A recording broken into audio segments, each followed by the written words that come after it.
একটা স্ট্যাট যদি আপনাদেরকে জানায়, আপনারা জানেন কি অস্ট্রেলিয়ার সাথে এই পর্যন্ত ভারত ওয়ার্ল্ড কাপে খেলেছে 19টি ম্যাচ, সেখানে 14টি ম্যাচ জয়লাভ করেছে অস্ট্রেলিয়া, 5টি ম্যাচ জয়লাভ করেছে ইন্ডিয়া।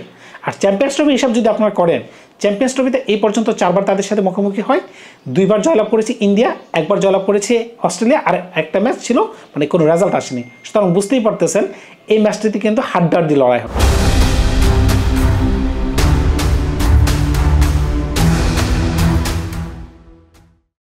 November 2023 মনে পড়ে কি ওই দিনটার কথা? Bharat versus Australia. আহমেদাবাদের লাখো লাখো মানুষের সামনে এই খেলাটি অনুষ্ঠিত হয়েছিল। ভারতের স্বপ্নকে গুড়িয়ে দেন ট্রেভিস হেড। 240 রানের উপরে একটু টার্গেট ছিল, ওই ম্যাচটিকে সহজ জয় করে নেয় অস্ট্রেলিয়া। ট্রেভিস হেড একাই যেন তুলোধুনো করে দেন সমস্ত বোলিংকে। ওয়ার্ল্ড কাপের ওই ম্যাচের আগে ভারত কিন্তু অপরাজিত ছিল, কিন্তু অস্ট্রেলিয়া তাদেরকে পরাজয়ের স্বাদ এমন জায়গায় দিয়ে দেয় যা ভোলার উপায় নেই। এখন সেই স্বাদ কি ভোলার উপায় কি চ্যাম্পিয়ন্স ট্রফি করে দিল? আপনি চ্যাম্পিয়ন্স ট্রফি জিতবেন বা কোনো আইসিসি ট্রফি জিতবেন আর অস্ট্রেলিয়াকে হারাতে পারবেন না বা হারাবেন না, সেটা কিন্তু হতেই পারে না। 4 মার্চ ভারত ভার্সেস অস্ট্রেলিয়া দুবাইতে অনুষ্ঠিত হবে সেমিফাইনালের প্রথম খেলাটি। এখন ওই খেলাটিতে ভারত কোন ধরনের ট্যাকটিক্স ফলো করবে কিংবা অস্ট্রেলিয়া কোন ধরনের ট্যাকটিক্স ফলো করবে সেটা কি আপনাদের জানা আছে? গ্রুপ স্টেজের লাস্ট ম্যাচে ইন্ডিয়া ভার্সেস নিউজিল্যান্ডের ম্যাচে আমরা কি দেখতে পেলাম? আমরা দেখতে পেলাম 4 স্পিনার। এখন অস্ট্রেলিয়ার সাথে কি ওই ধরনের বোলিং অ্যাকশন নিয়ে খেলতে যাবে? কিন্তু এখানে একটা সমস্যা আছে। সমস্যাটা আমার কাছে যেটা মনে হচ্ছে, অস্ট্রেলিয়া কিন্তু স্পিনে একটু বেশি ভালো নিউজিল্যান্ডের তুলনায়, এবং প্লেয়ারগুলো একটু দক্ষ, যেমন লাবুশেন বলেন, স্মিথ বলেন। এমনকি যদি ম্যাক্সওয়েল যদি 10 ওভার খেলতে পারে যে কোনো স্টেজে, বিশেষ করে তার যদি লাস্টের দিকে যদি তিনি 10 ওভার খেলতে পারেন, তাহলে কিন্তু এটা যে কোনো স্পিনারই হোক না কেন তিনি কিন্তু বিধ্বংসী হয়ে যাবেন। একটা গেল একটা কথা। আরেকটা কথা হচ্ছে মোহাম্মদ শামি। 2023 সালের পরে মোহাম্মদ শামি কিন্তু এতটা ভালো ফর্মে নাই যতটা ফর্মে আমরা 2023 সালের ওডিআই ওয়ার্ল্ড কাপে আমরা তাকে দেখেছিলাম। ইনজুরির পরেও কিন্তু তিনি একটু স্লো হয়ে গেছেন, যদিও তিনি প্রথম ম্যাচে 5 উইকেট পেয়েছেন, কিন্তু তাকে নিয়ে বড় কোনো প্রত্যাশা কিন্তু করা যাচ্ছে না। আরেকজন বলার হচ্ছেন হার্দিক পান্ডিয়া। দেখেন অস্ট্রেলিয়া যে ধরনের ব্যাটিং করে, শুরুর দিকে তারা যেভাবে বিধ্বংসী রূপ ধারণ করে, তারা যদি 10 ওভার বলারদেরকে ওই রূপ ধারণ করতে পারে, তখন কিন্তু ভারত কিন্তু বিপদে পড়ে যেতে পারে। এখন অস্ট্রেলিয়ার ট্যাকটিক্স কোন ধরনের হবে? অস্ট্রেলিয়া কি যেরকমভাবে অ্যাডাম জাম্পাকে একজন স্পিনার হিসেবে খেলাচ্ছিল, ন্যাথান এলিস এবং বাকি তার সাথে আরও 2জন পেস বলার ছিল, তারা কি ওইভাবেই যাবে নাকি তারাও একটু ট্যাকটিক্স চেঞ্জ করবে? 100% তারা চেঞ্জ করবে। তারা তানভীর সাঙ্গাকে খেলাবে লেগ ব্রেক বলার। আমি আশাবাদী এই বলারটিকে তারা খেলাবে, কারণ হচ্ছে দুবাইয়ের পিচে তারা জেনুইন 2জন স্পিনারকে খেলাবে, 2জন পেস বলার খেলাবে। একজন বলার তো আমি কনফার্ম বলতে পারতেছি, ন্যাথান এলিস।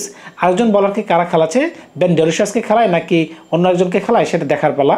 কিন্তু অস্ট্রেলিয়া যে এই ম্যাচে ভারতের বিপক্ষে 2জন স্পেশালিস্ট স্পিনার খেলাবে সেই বিষয়ে আমার কোনো সন্দেহ নেই। একজন হচ্ছেন অ্যাডাম জাম্পা, আরেকজন হচ্ছে তানভীর সাঙ্গা। তারা 2জন বিশ্বভারতে এনে দিবেই। তাকে সাপোর্ট দেওয়ার জন্য রয়েছে ম্যাক্সওয়েল, 3 নম্বর অপশন হয়ে গেল। এখানে কিন্তু ট্রেভিস হেড বলেন, মার্নেস লাবুশেন বলেন, এমনকি ম্যাথিউ শট বলেন। ম্যাথিউ শট কিন্তু এর আগের ম্যাচে ভালো বোলিং করেছে এবং দুবাইয়ের পিচে কিন্তু তারা আরেকটু বেশি ইফেক্টিভ হয়ে যাবে। এখন ভারতের চিন্তার বিষয় হচ্ছে, একমাত্র পেস বলার নিয়ে যখন অস্ট্রেলিয়ার মতো দলের সাথে আপনি খেলতে যাবেন, তখন কি উপযুক্ত পারফরমেন্স কি মোহাম্মদ শামি দিতে পারবে কিংবা হার্দিক পান্ডিয়া দিতে পারবে? একে তো প্রেশারের ম্যাচ। 19 তারিখের কথা আপনাদের মনে পড়বে, ট্রেভিস হেডকে দেখলে আপনাদের মনে পড়বে যে গত ম্যাচে কী হয়েছিল। তো ওই সকল চিন্তা যখন আপনাদের সামনে চলে আসবে, তখন কিন্তু আপনারা একটু বাড়তি চিন্তায় পড়ে যাবেন। তো আপনারা কি আগের কম্বিনেশনে ফিরে যাবেন? কিন্তু আগের কম্বিনেশনে ফেরত গেলে কিন্তু বরুণ চক্রবর্তী কিন্তু আপনাকে দল থেকে বের করতে পারতেছে না। কারণ কি, বরুণ চক্রবর্তী যে ধরনের পারফরমেন্স দিয়েছে, এই ধরনের পারফরমেন্স দেওয়ার পরে তাকে দল থেকে পুল আউট করার কোনো ব্যবস্থাই নেই। সুতরাং তার জায়গাটা কিন্তু পাকাপোক্ত হয়ে গেছে। তো এই অবস্থায় কিন্তু ইন্ডিয়া ইচ্ছা করলেও এই শিকল থেকে বেরোতে পারতেছে না বা এই খোলস থেকে বেরোতে পারতেছে না। কারণ কি, তারা 4 স্পিনার খেলে অভ্যস্ত হয়ে গেছে। এখন ইন্ডিয়ার কিন্তু আগে থেকেই জানতো দুবাইয়ের পিচে স্পিনাররা বেশি সুবিধা পাবে। আপনারা দেখেন, যখন জাসপ্রীত বুমরা ইনজুরি কবলে পড়লো, তারা কি করলো, একজন স্পিনারকে নিয়োগ দিল, মানে স্পিনার দলে ঢোকাইলো। তো বুঝতেই পারতেছেন ইন্ডিয়া কিন্তু খুব ভালোভাবে এই কন্ডিশন সম্পর্কে অবগত রয়েছেন। অন্যান্য দলগুলো কীরকম প্র্যাকটিস করেছে বা কোন ধরনের প্ল্যান করছে সেটা আমার জানা নেই, কিন্তু ইন্ডিয়া কিন্তু খুব ভালোভাবে কন্ডিশন সম্পর্কে যাচাই বাছাই করছে। তা না হলে জাসপ্রীত বুমরার জায়গায় মোহাম্মদ সিরাজকে তো ঢোকানোই যেত, কিন্তু অন্যান্য বলারকে ঢোকানোই যেত। কিন্তু তারা কি করলো, বরুণ চক্রবর্তীকে ঢোকালো। দেখেন ট্রাম্প কার্ড হিসেবে ঢোকালো। বরুণ চক্রবর্তী কিন্তু দুর্দান্ত বলার। আপনাদের মনে পড়ে কি, এই বরুণ চক্রবর্তী সাউথ আফ্রিকার মাঠে সাউথ আফ্রিকাকে তুলোধনা করেছিল, এমনকি নিজের মাঠে ইংল্যান্ডকে তুলোধনা করে ফেলেছে। সুতরাং সে কিন্তু দুর্দান্ত বলার। ইন্ডিয়া দলে এত কম্পিটিশন, তখন কিন্তু আর 3-4জন স্পিনারকে খেলার কোনো লাক্সারি থাকে না। এমনকি আসনকে দলের বেঞ্চে বসে থাকতে হয়। তখন ব্যাটিং অলরাউন্ডার হিসেবে রবীন্দ্র জাদেজা দলে ঢুকে যাচ্ছে। বর্তমানে যদিও অক্ষর প্যাটেল সেই জায়গাটি দখল করে নিচ্ছেন। তো এই সকল প্রতিযোগিতার কারণে কিন্তু কুলদীপ যাদব বলেন, বরুণ চক্রবর্তী বলেন, তারা কিন্তু দলে ওই ধরনের চান্সটা কম পায়। তো এখন দেখা যাক semifinal match Bharat versus Australia match, অত্যন্ত বড় একটি ম্যাচ।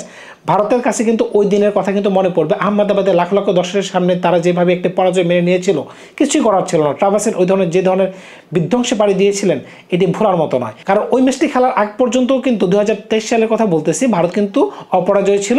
তখন কিন্তু অস্ট্রেলিয়া কিন্তু ঠিকই তাদেরকে হারিয়ে দিয়েছিল এবং এমনভাবে হারাইছে তা আর বলার অপেক্ষা রাখে না। এখন 19 তারিখের কথা কিন্তু তাদেরকে দেখলেই মনে পড়ে যাবে। এখন সে প্রতিশোধ কি ভারত নিতে পারবে? নিতে পারলে তাদের ট্যাকটিক্সটা কি হবে? আগে ব্যাটিং করবে না পরে ব্যাটিং করবে? দেখেন এখানে কিন্তু ভারতের একটা জিনিস খুবই ল্যাকিংস রয়েছে। ল্যাকিংস তাদের হাতে নাই এই জিনিসটা, টস ফ্যাক্টর।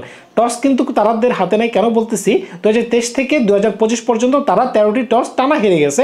এখন অপোনেন্ট দল যেটা সিদ্ধান্ত নিতেছে, আমি আগে ব্যাটিং করলে আগে ব্যাটিং, পরে ব্যাটিং করলে পরে ব্যাটিং, তারা কিন্তু ওইভাবেই যাচ্ছে, কিন্তু রেজাল্ট কিন্তু ভালো আসতেছে। এখন দেখা যাক সেমিফাইনাল অনেক বড় ম্যাচ। আর যতই বলেন অস্ট্রেলিয়ার দলটি একটু দুর্বল দল, কিন্তু এই ধরনের টুর্নামেন্টে তাকে কোনো সময় দুর্বল বলা যায় না। যে কন্ডিশনে খেলা, আপনারা যদি বলেন অস্ট্রেলিয়ার দুর্বল দল, কারণ কি প্যাট কামিন্স নাই, মিচেল স্টার্ক নাই, হ্যাজেলউড নাই, আসলে আমি বলবো যে এই কন্ডিশনে তাদের কোনো দরকারই নেই। আপনি দেখেন ভারতের দিকে দেখেন, 4-4টি স্পিনার খেলাইতেছে। অস্ট্রেলিয়ার যেখানে দুজন তো জেনুইন স্পিনার আছে, তারপরে ম্যাথিউ শট আছে, ম্যাক্সওয়েল। তো এখন দেখার পালা খেলাটি কিভাবে যায়। তো আমি আশাবাদী ভারত এই ম্যাচটি জয়লাভ করবে। তারপরও অস্ট্রেলিয়াকে আপনি কোনো সময় আন্ডার এস্টিমেট করতে পারবেন না, কারণ তারা সবসময় জায়ান্ট। এখানে শ্রেয়াস আয়ারের কথাটা একটু বিশেষভাবে বলতে হয়। শ্রেয়াস আয়ার কিন্তু ইন্ডিয়ান টিমের একদম পিলার হয়ে গেছেন। কারণ কি, আপনি দেখেন যখন রোহিত শর্মা, বিরাট কোহলি, শুভমান গিল আউট হয়ে যাচ্ছেন, প্রত্যেকটা ম্যাচেই কিন্তু তার একটু ভূমিকা রয়েছে, জেতার জন্য তার একটু ভূমিকা থেকেই যায়। তো সুতরাং এই প্লেয়ারটিকে উপর ভালোভাবে অস্ট্রেলিয়া নজর রাখবে। টপ অর্ডারে উইকেট ফেলে দিলেও কিন্তু মিডল অর্ডারে কিন্তু সে কিন্তু প্রত্যেকটা ম্যাচই ধরে খেলতেছে। হার্দিক পান্ডের কথা কি বলবেন? এই যে ছেলেটি, সে বলাতে দুর্দান্ত পারফরমার, ব্যাটারতে বিধ্বংসী, সে কিন্তু ভারতের একজন দারুণ ফাইন্ড। তার পরবর্তীতে যে নীতিশ কুমার রেড্ডি কিন্তু অলরেডি রেডি আছে। আমার মনে হচ্ছে খুবই শীঘ্রই তাদের দুজনকে একই সাথে ইন্ডিয়ান টিমে দেখা যাবে। কারণ দুজন পেস বলার অলরাউন্ডার যদি দলে থাকে, দলটা কিন্তু এমনিতেই শক্তিশালী হয়ে যায়। এই ধরনের কাজ শুধুমাত্র অস্ট্রেলিয়া এবং ইংল্যান্ডের কাছে ছিল এতদিন, এখন ইন্ডিয়ার কাছে এই জিনিসটি চলে আসছে। তো দেখা যাক কী করে তারা। অস্ট্রেলিয়া কিন্তু স্পিন সবসময় ভালো খেলে থাকে, তো বুঝতেই পারতেছেন এটা একটু হাই রিস্ক হয়ে যাচ্ছে। তারপরেও রিস্ক নেওয়াটা উচিত, কারণ হচ্ছে তাদের কাছে ওই ধরনের ভালো মানের পেস বলার নাই। মোহাম্মদ শামিও কিন্তু অফ ফর্মে, তো বুঝতেই পারতেছেন কি হতে পারে। যদিও তারা বাইলেটারাল সিরিজ হেরে যায়, কিন্তু আইসিসি ট্রফিতে তাদেরকে হারানো খুব কঠিন একটা ব্যাপার হয়ে যায়। সুতরাং 4 তারিখ কিন্তু সবার নজর থাকবে ইন্ডিয়া ভার্সেস অস্ট্রেলিয়া ম্যাচটিতে। 5 তারিখ কিন্তু নজর থাকবে পাকিস্তানে। কারণ কি, পাকিস্তানে আরেকটি সেমিফাইনাল ম্যাচ অনুষ্ঠিত হবে, নিউজিল্যান্ড ভার্সেস সাউথ আফ্রিকা। ওই ম্যাচটি কী হতে পারে? 2 চোকার্স একসাথে। 4 তারিখের ম্যাচে অস্ট্রেলিয়ার সাথে এত বড় ম্যাচে ব্যাটিং অর্ডারে কি ভারতের কোনো পরিবর্তন আসতে পারে? আমার তো মনে হচ্ছে না। কিন্তু একটা স্লটে আমি বলবো প্রশ্নবিদ্ধ। আপনারা যদি খেয়াল করে থাকেন, কেএল রাহুল কিন্তু কিপিংয়ে একটু দুর্বল। এখন তার জায়গায় কি ঋষভ পান্তকে কোনোভাবে ঢুকানোর সুযোগ কি আছে কিনা, সেটা আপনাদের কাছে আমি প্রশ্ন রাখলাম, সেটা আপনারা কমেন্টস করে জানাবেন। আর কোনো পরিবর্তন আমি তেমন খেয়াল করতে পারতেছি না। আরেকটা রিস্কে ভারত নিতে চাইবে কিনা, যে 4 জন স্পিন নিয়ে আবারও তারা খেলবে কিনা, সেটা একটা বিষয়। আমার মনে হচ্ছে না 4 জন স্পিনার নিয়ে খেলাটা উচিত হবে, কারণ অস্ট্রেলিয়া আর নিউজিল্যান্ডের মাঝখানে অনেক তফাৎ। এখানে আমি একটু বলতে চাই, পাকিস্তানের মাটিতে নিউজিল্যান্ড কিন্তু একটু বাড়তি অ্যাডভান্টেজ পাবে, কারণ নিউজিল্যান্ড কিন্তু পাকিস্তানের মাটিতে কোনো ম্যাচই হারে নাই। হ্যাঁ, নিউজিল্যান্ড কিন্তু আগের ম্যাচটিতে একটা ম্যাচ হেরে গেছে, কিন্তু সাউথ আফ্রিকা কিন্তু কোনো ম্যাচ হারে নাই। দুই দলই কিন্তু একদম কঠোরভাবে লড়াই করবে। এখন দেখা যাক কি হয়। সাউথ আফ্রিকা দলে তেমন কোনো পরিবর্তন আসবে না, এমনকি নিউজিল্যান্ড দলে তেমন কোনো পরিবর্তন আসবে না। এই ম্যাচটি নিয়ে আমি পরবর্তীতে আরেকটি ভিডিও বানাবো। ধন্যবাদ সবাইকে, ভালো থাকবেন আপনারা। দেখা হবে নতুন কোনো ভিডিও নিয়ে, নতুন কোনো গল্প নিয়ে খুব শীঘ্রই আপনাদের সাথে।